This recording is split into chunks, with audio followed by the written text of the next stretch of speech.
ڕەوەندی کوردی لە ئەوروپا داوا لە کەسوکاریان و دەنگدەرانی هەرێم دەکەن بەشداری کارا لە هەڵبژاردنی پەرلەمانی کوردستان بکەن و دەنگ بە لیستی ژمارە 147 کۆمەڵی دادگەری بدەن. کوردانی بەریتانیا ئاماژە بەوە دەکەن کە کۆمەڵی دادگەری و حیزبە ئیسلامیەکانی دیکەش لە بەرامبەر شەپۆلی بەدڕەوشتی وەستاونەتەوە و بوونیان لە پەرلەمان گرنگە.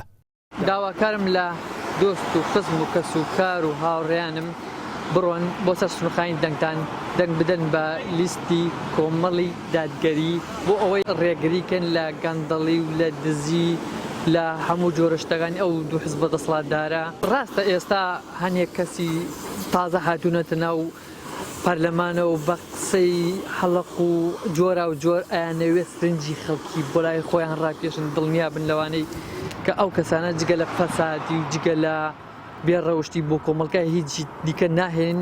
بەخۆی ئەو پەرلەمانە وەچیبری تازە سەپایە هەیە تێدەگەی نەچوونی وازەم زەرەی لە موسڵمانەداتن هیوادارم بچن باشترە لەبەرەوەی بزان چی هەردەبژێرن ئەو خەڵکی کە لە کوردستانە تابعی چێ هەردەبژێری تێدەگەی ئەو کەسانێک هەری دەبژێری وەکو موسڵمانێک عەزم لێ دەنگ بدەن بە لیستە ئیسلامیەکان بەڕاستی ئەوانە دەتان دیفاع لە دینەکەمان بکەن هەر هیچ نەبی بتوان ئەو بابرین گروپی جەندەر و ئەوانە پیابوون لە کوردستان دەیانەوە شتێ بسەپێن ڕاستی ئیتر ئەگەر بێت و ئەمە بتوانین دەستێکمان هەبی لە پەرلەمان بتوان دەنگێکمان هەبی بتوانین شتەکە بیتن بتوانین بەجواب بین دیفاع لە دینەکەی خۆمان بکەین لێ دەرێ.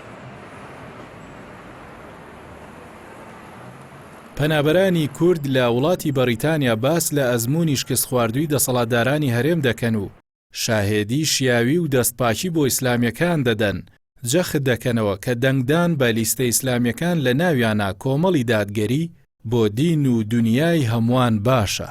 کارەکەی ناعەدالەتی ئەو دوو حیزبەیە کە چەندێکە 34 ساڵە حکومەکەن هیچ شتێکیان بۆ ئەو میلەتە نەکردێ و ئەوە تا ئێمە 22 ساڵە شتێکی وایە ئێمە لە دەروین هەتاکو ئیستا شتێکی باشیان نەکردووە لەوێ کە ئێمە دڵمان پێ خۆشەوە و بە تەمامی بچینەوە وڵاتەکەی خۆمان.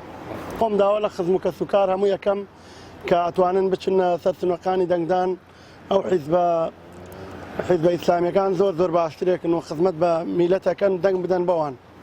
من وەکو خۆم داوایان لێ یەکەم کە دەنگ بدەن بە کۆمەڵی دادگەری. هەموو تاکێکی کوردستان یەک بە یەکمان نەزانین کە ئەو دوو حیزبە دەسەڵاتداری کوردستان بە تەمای چین و چی ئەکەن لە کوردستانەوە تا ئێستا چیان کردو بۆ کوردستان 30 ساڵە بێ ئەو بێ کارەبا بێ ژیانی تاک بە تاکی کوردستان ڕۆژ بە ڕۆژ بەرەو خراپبوون ئەڕوات.